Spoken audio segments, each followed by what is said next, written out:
Hello students, आज मैं आपको बताने वाली हूँ अर्थशास्त्र में सांख्यिकी का महत्व। फर्स्ट चैप्टर है अर्थशास्त्र की बुक का। तो इसमें हम सबसे पहले पढ़ेंगे व्यष्टि अर्थशास्त्र और समष्टि अर्थशास्त्र। तो व्यष्टि अर्थशास्त्र में क्या होता है? व्यष्टि अर्थशास्त्र आर्थिक सिद्धांत की वह शाखा होती है जिसमें हम अर्थशास्त्र व्यक्तिगत इकाइयों का अध्ययन किया जाता है, जैसे व्यक्तिगत फार्म, उपभोक्ता आय, मतलब जिसमें एक ही व्यक्ति का अध्ययन किया जाता है या फिर पूरे एक गांव का अध्ययन किया जाता है, उसे कहते हैं हम व्यष्टि अर्थशास्त्र। और समष्टि अर्थशास्त्र होती है, समष्टि अर्थशास्त्र आर्थिक सिद्धांत की वह शाखा होती है जिसमें हम संपूर्ण अर्थव्यवस्था को एक ही इकाई के रूप में अध्ययन करते हैं, जैसे राष्ट्रीय आय, जीडीपी, बेरोजगारी, समग्र मार्ग और समग्र। समष्टि में मतलब हम पूरे एक देश का वो देखते हैं कि यहाँ पर कितनी वो है, कितने भूख है, ये सब। अब आता है उद्देश्य। व्यष्टि अर्थशास्त्र का उद्देश्य उत्पादन के संसाधनों का बंटवारा करना होता है। जो व्यष्टि होती है इसमें उत्पादन के संसाधनों का बंटवारा किया जाता है। और ऐसे ही ये समष्टि, इसमें संपूर्ण अर्थव्यवस्था में सरकार के पूर्ण रोजगार से होता है। जो सरकार के कितने भी रोजगार होते हैं ये उससे होता है। अब आती है इनकी समस्या। जो व्यष्टि होती है उसमें कीमत निर्धारण की समस्या होती है, और जो ये समष्टि होती है इसमें रोजगार के निर्धारण से होती है। अब आते हैं उपकरण। व्यक्तिगत मांग, व्यक्तिगत पूर्ति समग्र में होती है, ये उसके उपकरण, और ये समष्टि के उपकरण होते हैं समग्र मार्ग और समग्र पूर्ति। अब हम आगे बढ़ते हैं। आगे आता है हमारा अर्थव्यवस्था किसे कहते हैं। अर्थव्यवस्था एक ऐसी प्रणाली होती है जो लोगों को आजीविका के विभिन्न साधन उपलब्ध कराती है, मतलब जो लोगों को जीने के लिए कई साधन उपलब्ध कराते हैं, उन्हें नौकरी देती है, क्या क्या करते हैं, वो सब होता है अर्थव्यवस्था। अब एक अर्थव्यवस्था की मुख्य केंद्रीय समस्या को समझाइए। चयन की समस्या, संसाधनों की दुर्लभता और संसाधनों के वैकल्पिक प्रयोग। जो वैकल्पिक दुर्लभता होती है संसाधनों के, मतलब जो मुश्किल से प्राप्त होता है। वैकल्पिक होता मतलब एक ही संसाधन के कई प्रयोग। अब इसकी समस्या पे आते हैं। क्या उत्पादन किया जाए, कितनी मात्रा में किया जाए, कैसे उत्पादन किया जाए, किसके लिए उत्पादन किया जाए। पहली समस्या होती है हमारी, क्या उत्पादन किया जाए और किसके लिए उत्पादन किया जाए। तो इसमें आता है प्रत्येक अर्थव्यवस्था को यह चुनाव करना पड़ता है कि वह अपने सीमित संसाधनों को किन किन वस्तुओं और कितनी मात्रा में उत्पादित करे, जिससे अर्थव्यवस्था में अधिकतम उपयोगिता का सर्जन हो सके। जैसे या तो वो अधिक गेहूँ या अधिक टैंक का अधिक प्रयोग कर सकती है, या फिर वो अधिक बंदूक या अधिक कपड़े का।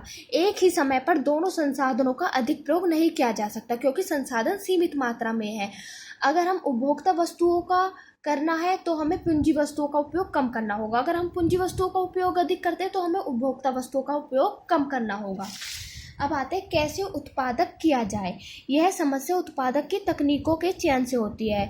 इसमें किसी भी वस्तु के उत्पादन के लिए तकनीकों का इस्तेमाल होता है। इसमें दो वो होते हैं, एक तो श्रम प्रधान और एक पूंजी प्रधान। तो ये आता है कैसे उत्पादन किया जाए, मतलब इसमें ये आता है जहाँ प्रत्येक अर्थव्यवस्था को ऐसी तकनीकी का चयन करना पड़ता है जिससे प्रति इकाई उत्पादक लाभ अधिकतम हो और प्रति इकाई उत्पादन लागत न्यूनतम हो। इन सब चीज़ों का प्रयोग करना पड़ता है। अब विकासशील देश है, वहाँ पे हमें श्रम पूंजी का ज़्यादा प्रयोग करना चाहिए, श्रम प्रधान का। क्यों? क्योंकि वहाँ पर लोगों को बेरोजगार होते हैं लोग वहाँ पर ज़्यादा, और विकसित देशों में कोई बेरोजगार नहीं होता, वहाँ सबके पास नौकरी होती है। वहाँ पर हम पूंजी का प्रयोग कर सकते हैं ताकि हमारा काम जल्दी हो सके। अब आते किसके लिए उत्पादन किया जाए। इस समस्या का अयन के वितरण में समस्या।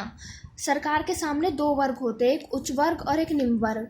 यह समस्या अर्थव्यवस्था में धन या आय के वितरण की समस्या है। अधिकतर वस्तु और सेवा उसी वर्ग के लिए किए जाए जो वर्ग राष्ट्रीय आय के अधिकतम भाग को नियंत्रित करता है, मतलब जो उतनी आय नहीं ले पाता जितनी होती है राष्ट्रीय आय, उसके लिए करना चाहिए। जैसे निम्न वर्ग, वो अपना ढंग से खाना वाना भी नहीं खा पाते, उनके लिए।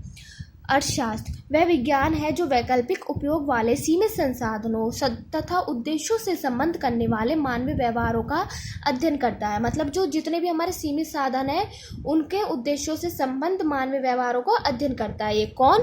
अर्थशास्त्र। दुर्लभता। दुर्लभता से अभिप्राय वह वस्तुएं तथा संसाधन जिनकी मांग तो बहुत ज़्यादा है पर उनके संसाधनों की समस्या में थोड़ी कमी है। मांग ज़्यादा पर वो इतने हो नहीं पाते। आर्थिक क्रियाएं वह होती है जिनका संबंध जीवन जीने के लिए संपत्ति या धन कमाने से करा जाता है। इसमें नई आय का सृजन होता है, वस्तु और सेवाओं में बहुत लाभ होता है। एग्जाम्पल उत्पादक, उपभोक्ता, निवेश, मतलब जिन्हें खुद की कमाई के लिए करते हैं उन्हें कहते हैं आर्थिक क्रियाएं। अब आती है इसी प्रकार अनार्थिक क्रियाएं। अनार्थिक क्रियाएं वह होती है इनका संबंध धन कमाने से नहीं होता और ये नई आय का सृजन भी नहीं करती और वस्तु व सेवाओं में कोई लाभ नहीं होता इनको। मतलब ये ऐसी कर देती है जैसे गरीबों के लिए राशन वाशन बांटना, ऐसे होती है ये। जैसे सामाजिक क्रियाएं, धार्मिक क्रियाएं, राजनीतिक क्रियाएं आदि ऐसी होती है ये भी। अब आता है उपभोक्ता। वह आर्थिक एजेंट होता है जो वस्तु और सेवाओं का क्रय आवश्यकताओं की संतुष्टि के लिए करता है। मतलब जो वस्तु और सेवाओं को लेने देने में उसमें करता है, संतुष्टि में, उसे कहते हैं उपभोक्ता। अब आता है सेवाधारी।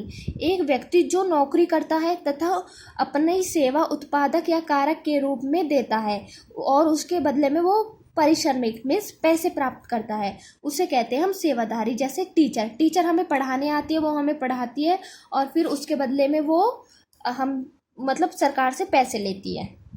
उत्पादक, जो वस्तु और सेवाओं का उत्पादन धन कमाने के लिए करता है, मतलब अपना कुछ उत्पादन लगाया और वो पैसे कमाने के लिए करता है तो उसे कहते हैं उत्पादक।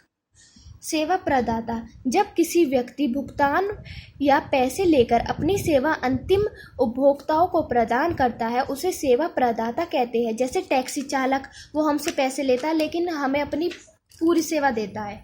कूली जानते हो, रेलवे स्टेशन पर खड़े रहते हैं, हमारा सामान उठा के ले जाते हैं, फिर पैसे लेते हैं, बोलते नहीं कूली, वो।